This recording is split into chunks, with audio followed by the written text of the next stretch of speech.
मुझे पता ही नहीं चला मेरे चुनाव में कौन गाड़ी ला रहा है, कौन खाना खिला रहा है, कौन पानी पिला रहा है। आप कहोगे दरी पर बैठूंगा, आप कहोगे तख्त पर वहां बैठूंगा। ये हमारी छोरों से गम थोड़ी है। आपको आने की जरूरत नहीं, इतना तकलीफ मत करना। इंडिया से लड़के गए थे खेलने के लिए, लेकिन वो भी नहीं जीतते। हम उसके लिए कितना भी बड़ा करें वो छोटा पड़ता है। मैं बताना चाहती हूँ क्योंकि ये मुंबई दिल्ली ऐसे शहरों में लोग जानते हैं, लेकिन अपने गांव में नहीं जानते गेम क्या खेलती हूँ। ये गेम सच में ऐसा है ना, मारा मारी का गेम है ये। तो क्या है कि ओलंपिक, एशियन गेम सबके मेडल आ चुके हैं। ओलंपिक में भी आ गया, एशियन गेम में भी आ गया। इसमें 30 साल से ये गेम कंटिन्यू चल रहा है। इसमें आज तक किसी का मेडल तो क्या कोई जीत ही नहीं पा रहा था। इंडिया से लड़के गए थे खेलने के लिए, लेकिन वो भी नहीं जीतते। तो सब ऐसे जो खेल रहे थे ये सोच रहे थे कि इस गेम में जीत के कौन आएगा। तो मैं ये बोल रही हूँ, ये जो मेरी जीत है ये इतिहास में दर्ज हो चुकी है।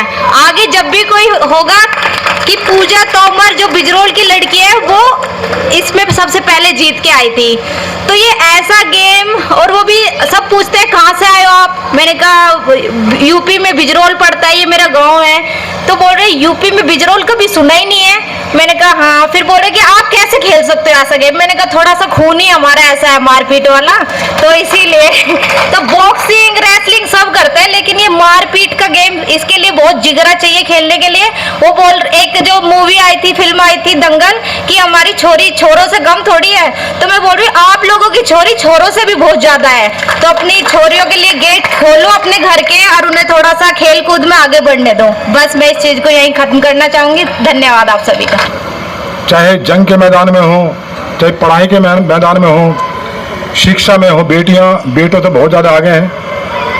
लेकिन हमारे यहाँ अभी भी जो ग्रामीण परिवेश में बच्चे पढ़ते हैं, रहते हैं, पलते हैं, माता बहनें यही सोचती हैं कि बेटियों पर अंकुश रखो, उनको फ्रीडम कम देते हैं।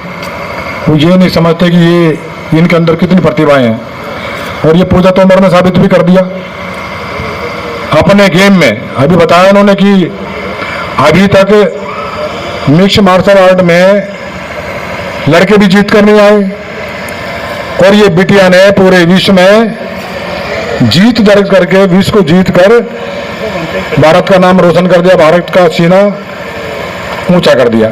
बहुत बहुत बधाई, बहुत बहुत शुभकामनाएं। एक बिटिया और बैठी है हुड्डा, मैं पूछ रहा था कि कहाँ से, हरियाणा से, जूडो खेलती हैं। लगता है देखो बेटियों में कितना दम है खेलने में। और माँ बाप का सीना इतना ऊंचा कर देते हैं, सर ऊंचा कर देते हैं जब बच्चे आगे बढ़ते हैं। तो बच्चों पर ध्यान जरूर रखना चाहिए, इनको प्रोत्साहित करना चाहिए। ये तो वैसे भी हमारा बागपत जनपद ऐसी धरती है जो खेल के क्षेत्र में इन्होंने हमेशा देश का नाम दुनिया में ऊंचा किया है। आप लोगों के आशीर्वाद से और आपके स्नेह प्यार से मुझे संसद में पहुंचाने का काम किया। मैं तो बहुत सामान्य कार्यकर्ता था, चौधरी साहब ने मुझ पर ऐसा भरोसा किया। मैं कभी सपने में भी नहीं सोचता था कि बागपत जैसी लोकसभा सीट, जो श्रद्धेय स्वर्गीय चौधरी चरण सिंह जी, जो देश के प्रधानमंत्री रहे, प्रदेश के 2 बार मुख्यमंत्री रहे, जिनको पूरे देश के किसान, गरीब मजदूर उनकी पूजा करते हैं, उनको देवता मानते हैं, उनको नमन करते हैं। उनकी कर्म भूमि चौधरी अजीत सिंह जी की, जो किसानों के बड़े नेता, उनकी कर्म भूमि। और ये श्रद्धा चौधरी जयंत जी, उनकी विरासत की सीट थी। हमने कभी सपने में नहीं सोचा कि बागपत जैसी लोकसभा सीट से मेरे जैसा सामान्य कार्यकर्ता कभी लोकसभा चुनाव के बारे में, लड़ने के बारे में सोच भी सकता, क्योंकि ये हमारे उन महापुरुषों की कर्म भूमि है जो उन्हीं के लिए है और उन्हीं के लिए बनी है। हम तो उन्हीं के लिए समर्पित थे। चौधरी साहब ने लिया फैसला, और आपका प्यार, आशीर्वाद मुझे इतना मिला, इतना मिला, इतना मिला। मैं तो जिस दिन प्रत्याशी बना, मुझे तो हिम्मत ही नहीं हो रही थी मैं कैसे चुनाव लड़ूंगा। मेरे पास तो वास्तव में पैसे भी नहीं थे। सत्ता जो है ताकत और दरी मेरे पास वास्तव में था, तो पैसे थे ही नहीं। मुझे नहीं पता था इतना बड़ा चुनाव है, कैसे लड़ूंगा। लेकिन जब मैं चला प्रचार के लिए, सबसे पहले दिन मैं बाबा सामल की स्मारक पर आया, यहीं से मैंने नमन किया और नमन करने के बाद ही यहाँ से आशीर्वाद लेकर आगे बढ़ा था। और इतना प्यार आशीर्वाद मिला मुझे पूरे लोकसभा क्षेत्र में, मुझे पता ही नहीं चला मेरे चुनाव में कौन गाड़ी ला रहा है, कौन खाना खिला रहा, कौन पानी पिला रहा, कोई झंडे बांध रहा, कौन बैनर लगा रहा, मुझे नहीं पता चला। और इतना प्यार मिलता चला गया। आज मैं आपके सामने खड़ा हूँ, आपके आशीर्वाद, आपके प्यार, आपकी मोहब्बत के कारण मैं संसद पहुँचा हूँ। 24 घंटे आपके लिए उपलब्ध रहूँगा और मेरी कोशिश रहेगी कि बागपत में आपके सुख में, आपके दुख में, और जो लोग श्रद्धेय चौधरी चरण सिंह जी को मानने वाले, उनकी विचारधारा को मानने वाले, उनको ये महसूस हो, एहसास हो कि उनका सही नुमाइंदा, उनकी भक्ति करने वाला इंसान आपके बीच में खड़ा है। 24 घंटे आपके बीच खड़ा रहूंगा। मैंने पहले भी कहा था चुनाव के दौरान, जब मैंने सीखा चौधरी साहब से, तो मैंने ईमानदारी भी सीखी है। मैंने तब भी कहा था मेरे पास एक सांसद निधि आएगी, मैं तो एक कमेटी बना दूंगा जहां सबसे ज्यादा जरूरतें हैं और जिससे आम जनमानस को फायदा हो, जो आम जनमानस तकलीफ भुगत रहा है उनको फायदा हो, वो कमेटी फैसला ले, एक कक पाई वहां लगा दे। मैं आपको भरोसा दिला रहा हूं कि सांसद निधि का 1 पैसे का कमीशन ना मैं खाऊं ना किसी को खाने दूं, 1 कक पाई आपके लिए लगेगी। बहुत सारी दिक्कतें, अभी बाबा ने मुझे कागज दिया, मेरी जेब में रखा है, तो साहब ने दिया मुझे, है मेरी जेब में। मैं जब आता हूं बड़ौद की तरफ तो मैं हर चीज को, मैं नाली भी, खरंजे भी, चक्रोड़ भी, खेत भी, खलियान भी, ट्यूबवेल भी, ट्रांसफार्मर भी, मैं सारी चीज देखता चलाता हूं और मेरे दिमाग में कूदती रहती हैं सारी बातें कि समस्याएं क्या है, निदान कैसे होना, समाधान कैसे होना है। बड़ौद के लिए दिक्कत है, जो लोग यहाँ से बड़ौद जाते हैं, बड़ौद वास्तव में हमारा ऐतिहासिक कस्बा है जिसको हमारा पूरा देश जानता है। और श्रद्धेय चौधरी चरण सिंह जी जब यहाँ से चुनाव लड़े तो देश तो पूरा उनको जानता था। तो बड़ौद का छपरौली ऐसी जगह है जिसको पूरे देश में जाना जाता है। इस कस्बे का मुझे पता है तकलीफ कितनी है, आप जा ही नहीं सकते, 2-3 सड़कें हैं अंदर जाने की, वहीं रेलवे के ब्रिज बन रहे, सारी सड़कें जाम है आपकी। सड़कें जो पटरी है लोडे से इधर बनी है वो टूटी पड़ी है। बहुत सारी दिक्कतें मेरे दिमाग में घूमती रहती हैं। मौका मिला है, चौधरी जयंत जी का मार्गदर्शन मिलेगा, उनका सानिध्य मिलेगा, जितना भरसक जितना काम किया जा सकता है, मैं अगर 10 कर सकता हूं, मैं कोशिश करूंगा कि 10 की जगह 100 करने की कोशिश करूंगा, 10 तक नहीं रुकने वाला। और आपसे एक आग्रह मेरा और है, अभी मुझे कह रहे थे, बोले कि हम तो घर आने वाले थे, आप मुझे फोन करो, मेरे पास दूसरा काम नहीं है, मैं फिर बता रहा हूं आपसे, मेरे पास कोई व्यापार कारोबार नहीं है, मैं तो सेवा का काम एक ही है। आपको आने की जरूरत नहीं, इतना तकलीफ मत करना कि आप वहां तक जाओ। आप फोन कर दो कि फलाने दिन आप बड़ौत आओ, यहाँ बैठो, सबसे यहाँ मिलना है, हमारी बात यहाँ सुनने, मैं बड़ौत में आऊंगा, जहां आप कहोगे वहां बैठूंगा। आप कहोगे दरी पे बैठूंगा, आप कहोगे तख्त पर, वहां बैठूंगा, आपकी बात सुनूंगा भी और उस पर काम भी करूंगा, अमल भी करूंगा।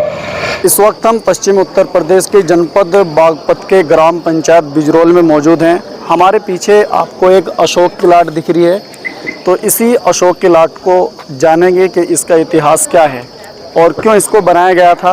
यहाँ पे कुछ लोग खड़े हैं, इनसे बातचीत कर लेते हैं। ताऊ जी, ये जो अशोक की लाट है ये कब बनी थी?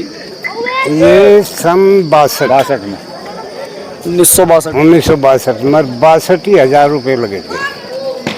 62 में बनी थी, 62,000 रुपये लगे थे। 62,000। ये क्या सिस्टम है मतलब? ये दादा श्यामल का स्थान बना था, जहाँ हमारे थान हुआ करें हैं 12 रुपये, हिंदू के जट्टू के घरों में थान हुआ करें हैं। अच्छा। खेतों में, तो ये बाबा का थान बना था श्यामल का।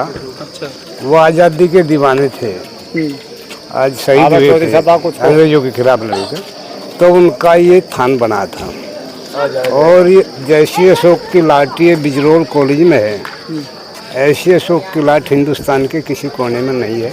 आप कह रहे हैं कि हम खेतों में बनाते थे, लेकिन आपने यहाँ पे बनाई और इतनी विशाल बनाई, इसका क्या कारण है? इसके पीछे का इसके पीछे का कारण यही है कि वो नाम ही इतना बड़ा था हमारा दादा का। अच्छा। दादा श्यामल, वो नाम ही इतना बड़ा था, हम उसके लिए कितना भी बड़ा करें वो छोटा पड़ता है, इसलिए ये कॉलेज में हमने बनाया था। ये कॉलेज किसने बनाया? और क्या बना? हमारे ताऊ चाचाओं ने बनाया था। अच्छा। और मेरे याद है यहाँ स्टेज थी, तब 1 या 2 कमरे थे। मैं आया था, मैं यहाँ आकर चौधरी चरण सिंह को माला डाल ली थी, स्वागत गान गा रहे थे हम। इसी गांव में हम पढ़े बढ़े, करीब 22 साल की उम्र तक हम यहाँ रहे हैं। और उस स्टेज का मेरे याद है, चौधरी चरण सिंह स्टेज पे थे, हमने स्वागत गान में उन्हें एक माला डाल ली थी। और आज जब यहाँ उन्हीं की सीट पे चुनाव लड़के जीतने वाले सावनवान ने जब मुझे स्वागत में माला डाल दी, तो सोच रहा था कि यही माला डाल ली थी चौधरी चरण सिंह को, यही आज मुझे डाल दी। तो आज इतना खुशी का दिन है हमारे गांव में, जैसे हम गर्व से बाबा श्यामल का नाम लेते हैं। अगर 1857 के प्रथम क्रांतिकारी बाबा श्यामल के वंशज हैं हम, ऐसे ही आज हमारी बेटी पूजा का नाम भी उसी तरह श्यामल की तरह देश में ऊंचा हुआ। हम इस गांव में पैदा हुए और पैदा होने के बाद में हम आते रहे, बीच में ब्याह शादियों में दुख सुख में आते रहे बुढ़ाने से। तो आज जो पूजा तोमर ने बिजरोड़ का नाम रोशन करा, ये केवल मोटू के खानदान का नहीं करा, ये पूरी 84 गांव है हमारे देश खाप के, हमारे पूरी खाप का नाम रोशन करा। हमारे चौधरी यशपाल सिंह जी हैं और इनका नाम रोशन करा। हम तो बाद में, पहले तो हमारे गांव वाले, हमारे बिजरोड़ के गांव वाले, हमारे ताऊ चाचा ये पहले हैं, इनका आशीर्वाद जरूरी है। क्या कहना चाह रहे थे? मैं ये कहना चाहता, पूजा तोमर जब वहाँ मैट पे इसका विजयी घोषित की गई, वहाँ पे बार बार मैट पे हाथ मार रही थी और बिजरोड़ को अपने ताऊ चाचा को वहाँ पुकार रही थी, बिजरोड़ और बाबा श्यामल, बिजरोड़ और बाबा श्यामल। तो पूजा ने बाबा श्यामल का भी नाम रोशन किया और गांव का तो किया ही है, आप सबका किया।